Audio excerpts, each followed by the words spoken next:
अस्सलाम वालेकुम नाजरीन, आप देख रहे हैं सूबाई रंग न्यूज़ और एंटरटेनमेंट टीवी चैनल और मैं हूं कमल सिया। सबसे पहले नजर डालते हैं आज की अहम खबरों पर। खबर शामिल करते हैं सरगोदा से। सरगोदा प्राइवेट स्कूल गांव मडरांझा में उस्ताद की जानिब से 14 साला 9वीं जमात के तालिब इल्म समीउल्लाह को सबक न याद करने पर बुरी तरह तशद्दुद का निशाना बनाया गया।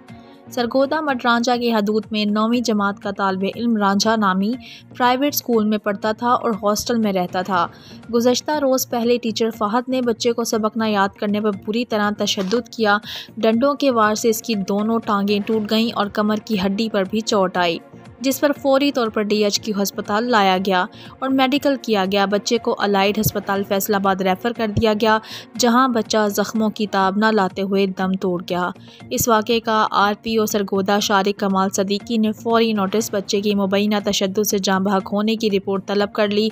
बच्चे की मुद्दत में मुकदमा दर्ज कर लिया। मुलजिम ने अबूरी ज़मानत ले रखी है। बच्चे की मौत का तयन के लिए पोस्टमार्टम की रिपोर्ट का इंतज़ार।